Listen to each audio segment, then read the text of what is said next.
When is it time to raise your prices? If you're asking this question, you've already conquered the most difficult part, realizing you need to raise them in the first place. I speak to a lot of business owners, and people typically fall into one of two categories. Some people aren't sure if what they're providing is valuable enough to justify a higher price point, and others know they're worth more, but they're not sure when to increase the investment for their product or service. So I'm not sure the value's there, and others are like, I'm sure the value's there, but I don't know when. Okay, so before we dive into a short story of how I raised my prices over the years, I want to speak to the type of business owner, maybe it's you, who isn't sure if it's time to raise your prices. If you aren't sure, let me ask you this. Is your product or service better now than it was when you originally set its price? Is it better? Are you more efficient, more educated? Do you have more experience? If so, then what you're providing is inherently more valuable, and it constitutes a higher investment. And if your product or the service is the same, then I have another question for you. What can you do to provide more value for your clients or customers, which would justify a higher price point? What could you do to provide more value? As you ponder this, I'd like to share a story of how I raised my prices in my photography business. Now, my photography business was the very first business I ever started. And I'm going to use it as an example because I want to show you how, as you get better at your craft or your product gets better, price increases are a natural part of business. Back in 2006, I was contacted by my first bride as a wedding photographer. She informed me that she wanted an engagement session, 10 hours of coverage, 2 photographers, and a disc of images. And her budget was $1,000. Okay, I have to tell you. At this point in time, I had never shot a wedding before, and I wanted to shoot this wedding more than I wanted LA Gear pumps back in the 90s. Yeah, that bad. Now, here's the thing. Reference to any of those like 90s kids, like shout out to the millennials on the cusp when you had LA Gear shoes, and on the front of it, on the tongue of the shoe, there was a basketball. And it was an elevated basketball. And when you pumped the basketball, when you squeezed the basketball, the shoe around your foot got a little tighter. Apparently, it was supposed to help you play basketball better. And I was just like, I was a tomboy. I was a tomboy through and through. And I was like, if I don't get these LA Gear pump shoes, I might die. That feeling, same feeling in adulthood when I wanted to shoot this wedding. Now, at the same time, this girl is telling me that her budget's $1,000. And I wanted her to value her investment with me, as well as the enormous amounts of time that goes into the back end of wedding photography. Just like there's a ton of back end considerations that goes into your product or service. Sure, she was hiring me for 10 hours of photography coverage, but in addition to that, it was a 1-hour engagement session. In addition to that, there is an hour commute each way for the engagement session and an hour commute each way for the wedding. And then there was hours and hours of editing on the back end. So a ton of hours for $1,000. So, because I wanted her to value her investment and all of the time that goes into it, boom, Jasmine Star wedding packages were born. Okay, like this is how I thought about it. I knew that she had $1,000. So package 1, we got an engagement session, you got 10 hours of coverage, you got 2 photographers. Now, package 1 was $1,000. Now, package 2, which was $1,500, you got an engagement session, you got 10 hours of coverage, 2 photographers, and that disc of images. So what I had her do was she told me her budget, and then I thought, I want to make sure that I can give her everything she wants and values, but at a price that is fair to the investment of time that I'm putting in. Now, I get it. These prices were extremely low. I know. I totally know that. But I was less concerned about charging what I thought I was quote unquote worth. And I was more interested to see what the market would pay me. And I thought in the beginning, well, I would rather have a lot of people talking about my business for being an affordable photographer and raising them over time instead of coming out and being like that mid-range photographer without any experience. So if you agree or disagree with my approach, it's neither here nor there. You could start wherever you want. But because my prices were really low, I needed to get a lot of weddings under my belt and establish my authority.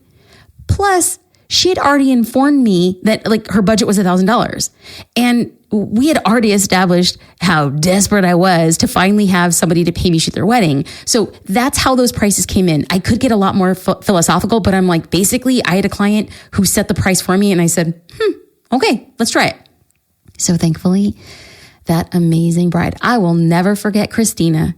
Christina, dang, that girl took a chance on me and she booked package 2. $1,500, and my business officially began when I shot her wedding in October 2006. As I gained more experience, I decided it was time to start raising my prices. I realized that all of the photographers in my area were making pretty significant, kind of big yearly price jumps. So one year to the next, they would go from charging $1,000 to $2,000 in just 1 year. And I think that I looked at it as kind of running the risk of making a terrible mistake. Okay, and here's why. And people are like, wait, what? I believe service-based businesses are highly reliant on referrals. If you have a massive price jump, you lose the referrals from your lower paying clients. So this is why many photographers and AKA a lot of service providers will raise their prices and then regret it the next season. They went from being, affordable, bargain barrel service to a premium service. And they didn't get their client referrals a chance to catch up. Okay, so in my case, I received the best advice from my dear friend and mentor shortly after I booked that $1,500 wedding. He said, if I was learning more, if I was going to workshops, if I was investing in my business, I was doing all of those things. He said that I had to continually raise the package prices because I was becoming a better photographer and therefore the quality of my work was increasing.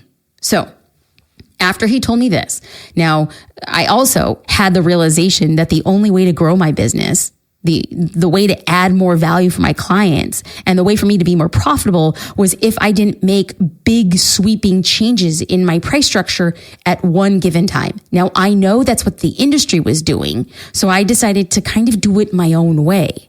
So what did I do? Every 3 weddings I booked, I raised my prices $300. It wasn't a large jump, but man, oh man, it made the world of difference. Now, logistically, I just had to keep track of who I was sending my pricing to and when I was doing it. But I knew the minute I booked that 3rd wedding, $300, another 3 weddings, $300. After booking just 9 weddings, I was charging almost $1,000 more than when I started. By the end of my 2nd year, my pricing went from $2,000 a package to $5,000 a package for the same offering. And yet I didn't lose my referrals and I didn't break my clients' trust. Why? Because I was staggering the referrals according to different prices. If I'm making a massive jump from $2,000 to $5,000 in less than a year without diversifying the client referrals from $2,000 to $2,300 to $2,600 and thereafter, well, all of a sudden the pool of referrals was growing alongside me. People will pay a premium price for a service-based business if they know you're the perfect person for them. And they'll pay a premium for product-based businesses if you're providing immense value when solving their problem. And if you're doing that, that's my advice to you. Raise your prices incrementally, not a massive jump, so you don't lose too many referrals. Now, here's the beauty of what I've been able to do with this. I have tried and tested this pricing model in a service-based business. I've had multiple service-based businesses. I've had product lines within my business that raise my prices. I am currently CEO of a SaaS company, and we too have raised our prices. Now, I'm going to address the elephant in the room. Something I know 9 out of 10 podcast listeners are thinking right now. Jasmine, but if I raise my prices, won't I lose customers? Okay, so let's chat about this for a moment. My real talk, tell it like it is, cut no corners, pull no punches. That answer to this question is dun, dun, dun, dun. Yeah, you may lose some customers by raising your prices, even if you do it incrementally, like we discussed just a moment ago. Now, the key words in that sentence are may lose some customers, okay? But stay with me because I have a couple great pieces of news. Now, before I get into those great pieces of news, I want to be very clear here. It is difficult. It is difficult when you are going to lose a client. But furthermore, it's difficult when you lose a referral. So remember that first bride, Christina, the one who I was just like obsessed with. I was so thankful. She paid me $1,500. And just about a year later, her brother, who was in her wedding party, proposed to his girlfriend, who was also in the wedding party. And they were planning their wedding a year after Christina. And so her brother reached out to me and asked for my pricing, and I sent him my updated pricing. So it's probably no shock. I mean, no surprise to you, but it was a shock to him that my prices had changed from $1,500 to, goodness gracious, almost $5,000 at the time when that change had occurred. And he emailed back and he was like, oh, well, I was wondering if you can give me the same package you gave Christina. And writing that email back to him was really difficult because I appreciated Christina. I appreciated the family. I appreciated getting to know him and his fiance over time. Christina and her bridesmaids became the biggest advocates for my work. It was complicated, but I stuck to my guns because in the year between Christina's wedding and his subsequent proposal to his fiance, I had gained so much experience, so much knowledge. I had poured every penny that I had back into the business. It was difficult saying no, but I also knew that I was an entirely different business owner as a result. So a couple pieces of good news alongside of that is, number one, as you raise your prices, you will need less customers to make the same amount of money. Or heck, if you gain more customers, they're now paying a higher price. That's the type of business you want to run. This means that you can charge more and work less to provide the same product or service because it's inherently more valuable now. Number two, you may lose some of your current customers, but you will gain customers of a different caliber. Perhaps clients that are in the market for a luxury product or service, or you'll have an ideal client who doesn't need to be convinced of the value you provide. Just that you are the right person to provide that value. Finally, the third great piece of news is that you are in charge of your prices, period. Your marketing efforts directly affect your sales. So if you raise your prices, there's no need to fear your loss of customers because you can turn it around at any time. There is no irreversible or irrevocable decision in business. There's just not. There is the price that you would love the market to pay for your product or service. And then there is the price the market will pay for your products or service. You must continue to push the envelope until the market speaks back to you. See? Wasn't that great news? So to go back to my questions from the beginning of the episode, is your product or service better now than it was when you originally set the price? If so, it's time to raise your prices. And if your product or service is the same, then what can you do to provide more value for your clients or customers to then raise your prices? The moral of the story is now is a pretty good time to increase the investment for your product or service. It is.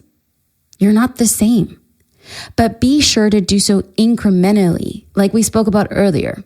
I would like to invite you to look at possibly testing out, if you're a service-based provider, the next 3 clients that you book, could you raise your prices $100? Why not try to experiment? If you are a product-based business and you see that every time a new customer comes in and they buy X amount, that then it would be a really great time to start perhaps raising prices. You don't know. Or offering a similar product that is a little bit more luxury as a price anchor to the current price product you have now. I mean, there's so many things that we can work around here. So I will address, maybe you'll lose a few customers, but you'll need less of them to make the same amount of money. and you'll be gaining a higher caliber client. And as the business owner, you're in charge of the marketing efforts. And so that should feel empowering. It's not scary. Choose to feel empowered. Do not choose to feel scared. Now, I know it's easier said than done. Speaking from experience, I can tell you that even after almost 16 years since my first wedding in 2006, the fear is still ever present, friends. It is here. It's here. But the amount of time I spend consumed by that fear, it's become less and less each time I shed some light on it. So I believe that you and I were meant to do big things. I believe that you were placed on this earth with like a purpose and a mission in your heart. And believe me when I say that the world needs what you have to offer. So if you believe that people need what you have to offer, get comfortable with the fear. Embrace it. Make fear your friend, not your enemy. Acknowledge that friend in your room. Acknowledge that the fear is trying to make you better, trying to push you forward. The fear is not there to consume you or put you down.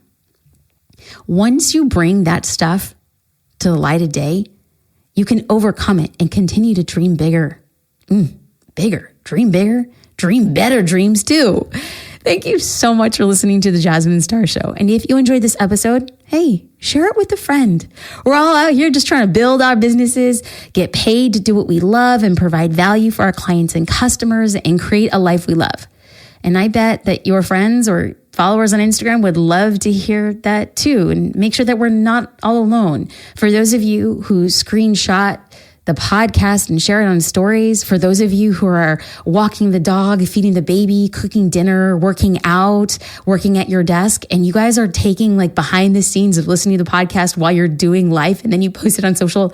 I love that stuff. I love it, love it, love it. And then I often reshare it, you know? That's what we do. We're all here spreading the love. I hope you have a beautiful day. Have a good one, friend.